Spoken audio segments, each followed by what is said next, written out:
대전대학교 아동교육상담학과 겸임교수 김현정입니다. 이 시간에는 메타인지 적용법에 대해서 안내해 드리도록 하겠습니다. 우리는 요즘 메타인지에 대해서 많이 들어봤습니다. 어머님들도 이미 메타인지 많이 들어봤지만 어떻게 해야 될지 좀 고민스러우신 부분도 있을 거라고 생각이 드는데요. 메타인지는 발달 심리학자 존 플라벨이 창안한 용어입니다. 이분은 발달 심리학자이다 보니까 많은 아동들을 만나면서 우리 아이들에게 메타인지가 있구나라는 걸 알게 되었습니다. 메타인지는 자기 자신을 객관적으로 바라볼 수 있는 능력입니다. 현재 내 능력을 객관적으로 바라본다면 지금 나한테 필요한 건 뭐지? 금방 알 수 있을 거예요. 그렇다면 메타인지만큼 효과적인 방법은 없을 텐데요. 어떤 식으로 우리가 메타인지를 알고 실천해 나가야 될지 한번 보도록 하겠습니다. 메타인지라는 말을 대표적으로 할 수 있는 말이 소크라테스의 너 자신을 알라입니다. 너 자신을 알라라고 말한 게 네 모습을 알라? 뭐 너의 상태를 알라? 이런 말이기도 하지만 결과적으로 고대에서부터 메타인지라는 개념이 우리가 이름은 모르고 있었지만 이미 퍼져 있었다라고 할 수 있는데요. 메타인지라는 것은 인간이 스스로 성찰할 수 있는 능력입니다. 자기 자신에 대해서 안다라고 하는 부분은 자신에 대한 인지 활동에 대해서 지식을 조절할 수 있다라고 할 수 있습니다.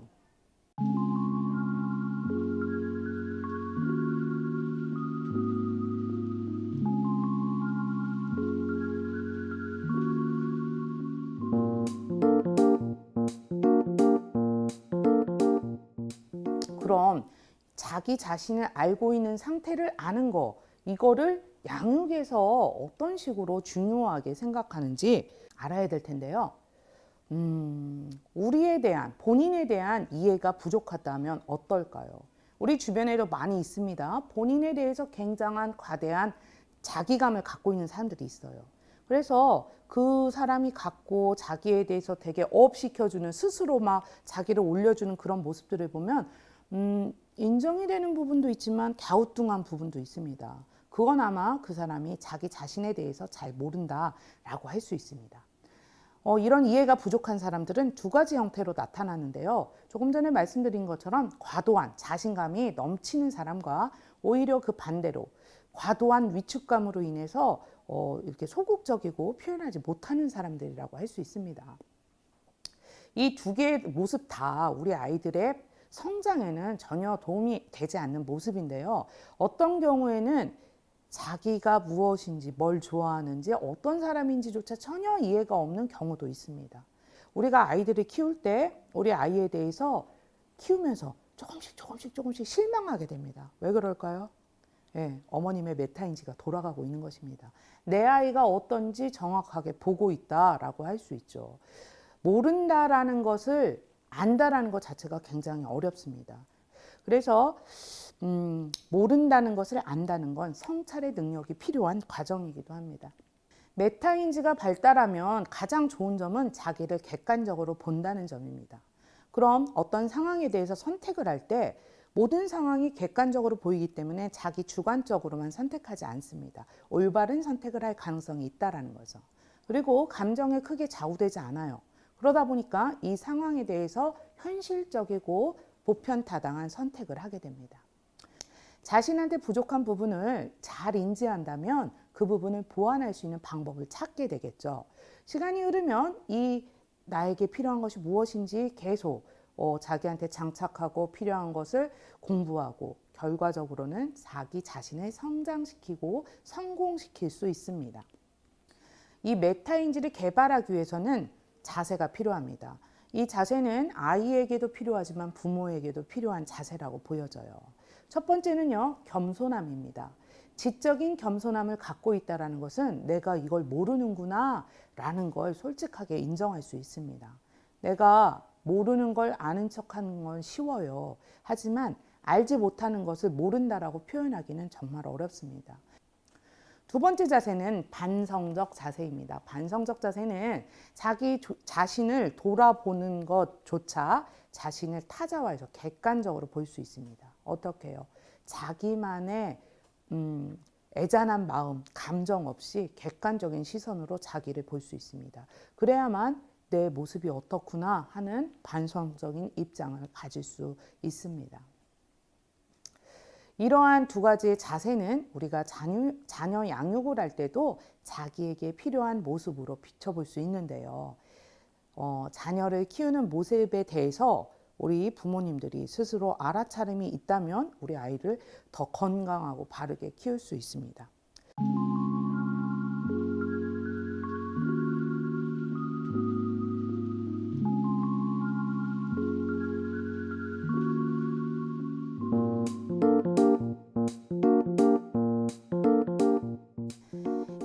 우리 아이들을 건강하게 키우기 위해서는 부모님들이 아이한테 뭔가 주고 싶은 마음이 크실 겁니다. 요즘에 어머님들에게 물어봅니다. 아이가 뭐가 되길 원하세요? 그러면 한결같이 똑같은 말씀을 하십니다. 제가 원하는 건 없고요. 우리 아이가 원하는 것을 하면서 행복하게 살았으면 좋겠어요. 라고 합니다. 예전처럼 과도하게 부모님들이 얘는 뭐가 될 거예요? 얘는 뭘 시킬 거예요? 이러한 모습들은 나타나지 않습니다. 우리가 아이가 원하는 모습이 됐으면 좋겠어요 라고 하지만 사실은 밑바닥에는 내가 원하는 마음이 아이가 원하는 마음에 들어있다 라고 착각할 수 있습니다. 우리 아이들 이유식 과정이나 밥 먹는 과정까지 지내보면 아이의 발달 단계 수준에 따라서 줄 수 있는 음식의 정도와 그 질과 양이 다릅니다. 그런 거와 같이 우리 아이들의 학습의 속도는 다 수준차가 있습니다. 그래서 아이들한테 틀리는 경험 없이 빨리 해, 쉽게 해, 이렇게만 해준다라면 우리가 아마 엄마가 다 껍데기도 벗겨주고요. 맛있는 거를 입에 쏙 넣어주기만 합니다. 이게 만약에 학습과 인지적인 부분이라면 아이들은 결과적으로 얘 똑똑하다, 얘 공부 잘하네 이런 얘기를 듣게 됩니다. 하지만 이것은 착각입니다. 심리학 연구를 하는 결과물들에 따르면 실수 없이 공부하는 방법은 시간이 지나면 더 빨리 있습니다. 여러분들이 많이 경험해 보셨을 거예요. 벼락치기 공부법이 그런 거겠죠. 요즘의 부모님들은 교육학을 전공하지 않았어도 이미 교육의 전문가 반열에 드신 분들이 많습니다. 너무 많은 지식과 너무 많은 정보들을 알고 있기 때문에 내 아이에게도 적용하고자 노력을 하고 계십니다. 또한 아이한테 하려다 보면 자기도 좋은 부모가 되기 위해서 많이 노력을 하고 계시는데요. 우리가 아이들을 키우다 보면 이러한 느낌이 올 때가 있어요. 어머, 우리 애 천재 아니야? 이런 생각이 들 때가 분명히 있습니다. 이때 내가 이제까지 열심히 공부한 양육법이 맞구나 하는 생각을 할 수 있는 지점입니다.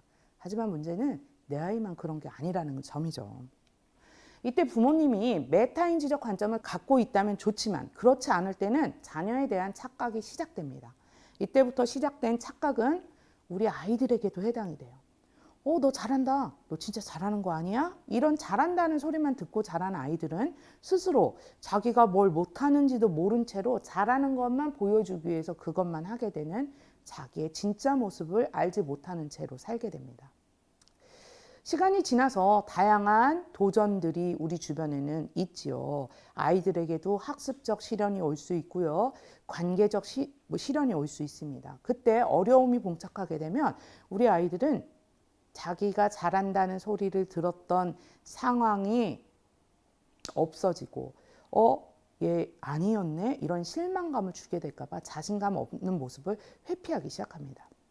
그래서 어떻게 할까요? 자기가 그냥 잘하는 애로 그냥 포장하면서 사는 거예요. 그래서 힘든 상황에 도전하지 않고 시간이 지나서 직면해야 되는 상황, 대표적으로는 중학교쯤 올라가면 이런 직면해야 되는 상황이 나타나죠. 그러면 엄마들은 이럽니다. 우리 애 초등학교까지는 정말 잘했는데 중학교 가서 친구 사귀더니 변했어. 아니에요. 원래 그런 애였습니다. 근데 우리가 착각하고 있었던 거죠. 혹시 어머님들은 가면증후군이라고 들어보셨나요? 가면증후군은 인지와 메타인지를 보여주는 좋은 사례입니다. 성공한 사람에게 자주 나타나는 이 가면증후군은요, 자신이 객관적으로 전문가나 성공한 사람이 돼 있어도 난 여전히 못해, 난 부족해, 내가 이 상태로 할 수 있을까 하는 자신의 능력을 확신하지 못하는 상태로 살아가게 됩니다. 그 이유는요, 어렸을 때 착각하면서 살았기 때문이죠. 어떻게요? 너 똑똑해. 너 영재 아니니? 이런 말을 듣고 살았다라는 거죠. 그래서 그 결과만을 나타내는 똑똑한 아이라는 그 말을 듣고 자란 아이들은 자기가 똑똑한 아이라고 하는 것이 나타나게 될까 봐 어떻게 해요?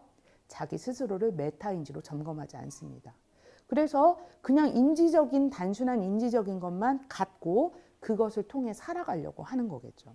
그렇다면 단순한 인지 발달, 성적의 결과에만 매달리는 것이 아니라 우리 부모님들은 아이들에게 좀 힘들고 눈에는 잘 안 보여도 이 시간이 오래 걸리는 메타인지를 자녀 양육에 도입해 볼 시점이 아닐까 생각됩니다.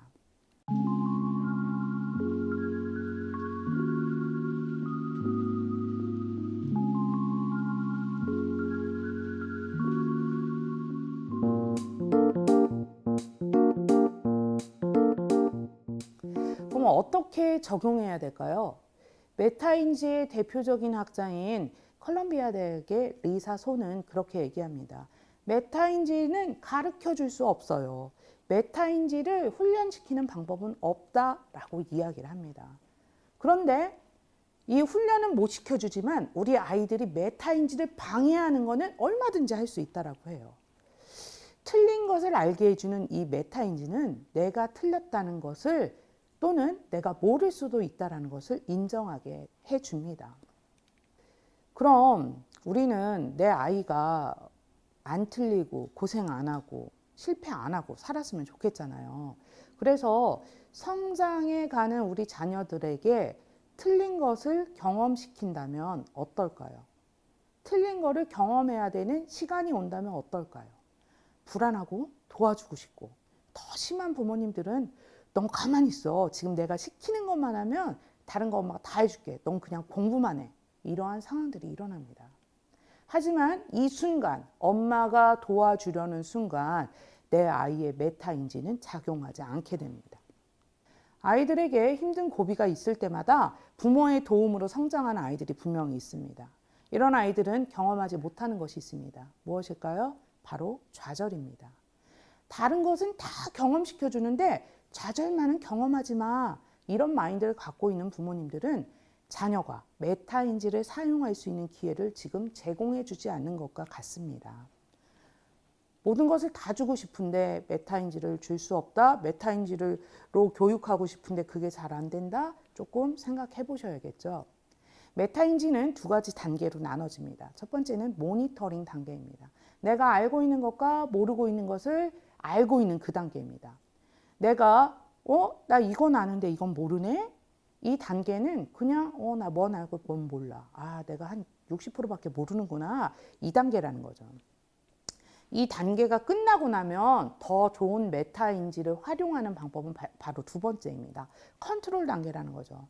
모르는 것에 대해서 대처하고 판단해요. 그럼 할 수 있는 게 그거를 보완할 수 있는 행동이 나옵니다.